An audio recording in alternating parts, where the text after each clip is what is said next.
एक ही फ्रंट है, मतलब चाइना और पाकिस्तान एक हो गए। कोई भी युद्ध होगा वो एक से नहीं होगा, दोनों से होगा। हमारे देश के अंदर डिस्टर्बेंस है, लड़ाई झगड़ा है, कंफ्यूजन है, नफरत है।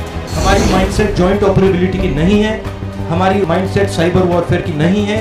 India is now extremely vulnerable. The Indian army is preparing for it, so there is nothing new in it, what he's saying.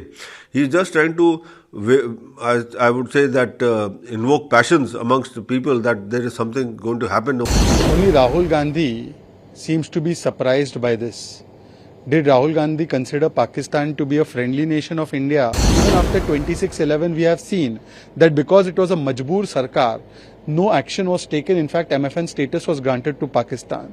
A muh-tod, haddi-tod jawab and parakram is shown by our Sena under the leadership of Prime Minister Narendra Modi. This is the difference between a Majboor Sarkar and a Majboot Sarkar.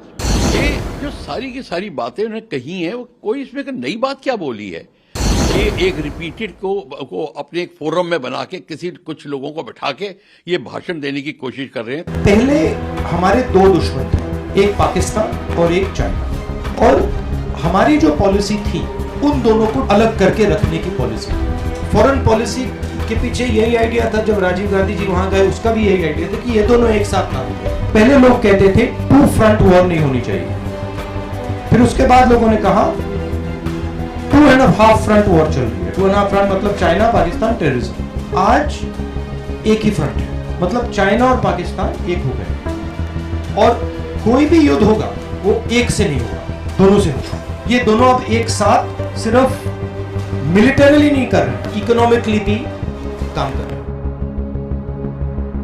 Logically, financially बहुत तेजी से बढ़ रहा है। हमारा जो economic system है 2014 के बाद स्लो डाउन कर दिया।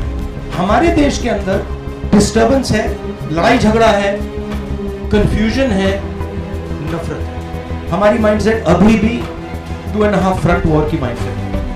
हमारी माइंडसेट जॉइंट ऑपरेबिलिटी की नहीं है, हमारी माइंडसेट साइबर वॉरफेयर की नहीं है। India is now extremely vulnerable. China and Pakistan are both preparing a surprise for us. That is why I keep repeating that the government cannot keep quiet. जो border पे हुआ है सरकार को पूरे देश को बताना चाहिए, और जो भी एक्शन हमें लेना है हमें आज शुरू करना है। एक्चुअली हमें एक्शन 5 साल पहले शुरू करना था, वो हमने किया नहीं। अगर हमने ये जल्दी से जल्दी एक्शन नहीं लिया तो देश का बहुत बड़ा नुकसान होगा। And I am extremely concern about what is happening on the border in Arunachal, what is happening on the border in Ladakh, and I think Galwan and Doklam are linked and they are part of a Chinese strategy to sooner or later hit us jointly with Pakistan. I don't just have respect for you, I also have love and affection for you. You defend this nation.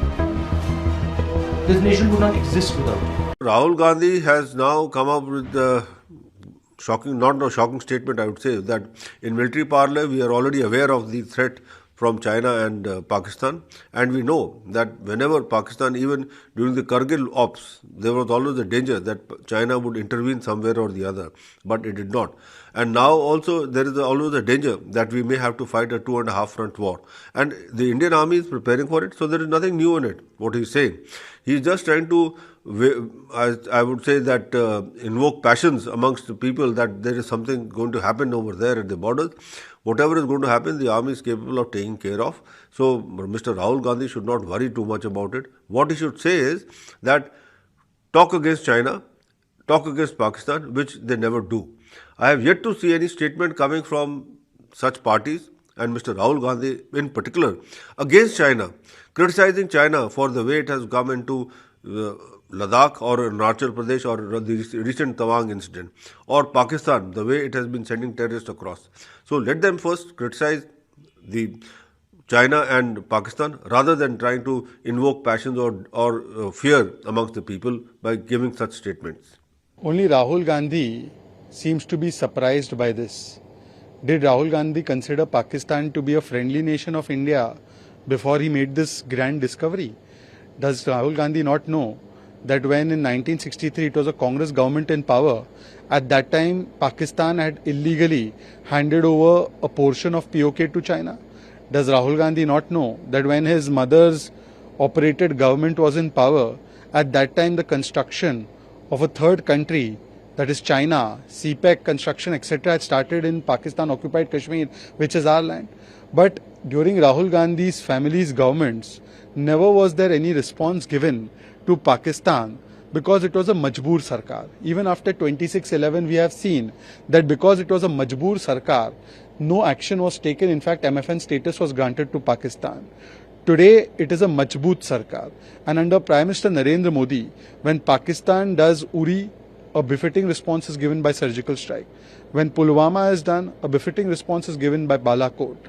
When China and its soldiers try to become aggressive, be it in Doklam, be it in Galwan, or be it in Tawang, a muh tod, haddi tod jawab and parakram is shown by our Sena under the leadership of Prime Minister Narendra Modi. This is the difference between a majboor sarkar and a majboot sarkar.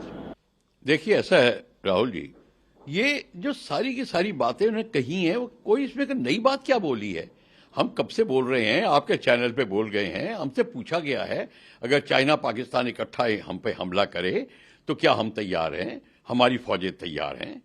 जो तैयारी पूरी करनी थी, जो point out की थी, वो तैयारी पूरी कर दी गई हैं। ये आज से 3-4 साल पहले से बातें शुरू हो गई थी और हमारा जो बॉर्डर कंस्ट्रक्शन जो करना है, जो इंफ्रास्ट्रक्चर डेवलपमेंट वो हो चुका है। हमें एयरक्राफ्ट की इंडक्शन करनी थी, रफाइल की बात हो रही थी, तेजस ऑलरेडी स्क्वाड्रंस में आ गए, रफाइल आ गए हैं पूरे के पूरे। आपको Chinook helicopter, advance Apache helicopter, light attack helicopter सारे के सारे आ गए हैं आपके पास में। C-130 हरकुलिस 2 ग्लोब मास्टर, सारे की सारी चीजें जो हैं, लेटेस्ट रेडार और ब्रह्मोस मिसाइल्स जगह जगह लग गई हैं। यही नहीं, इनकी बाहर से मांग आ रही है। तो आपको ये मैं बताने को तैयार हूं कि ये जो राहुल गांधी साहब बोल रहे हैं, ये एक रिपीटेड को अपने एक फोरम में बना के कुछ लोगों को बिठा के ये भाषण देने की कोशिश कर रहे हैं ताकि दहशत सी बात हो जाए। मतलब कोई उनका पॉलिटिकल मुद्दा है, मैं उस पर टिप्पणी नहीं जाना चाहता, क्यों कर रहे हैं, क्या कर रहे हैं, वो बात है। पर जो कह रहे हैं उसके लिए हम पूरे तैयार हैं और कोई नई बात नहीं है।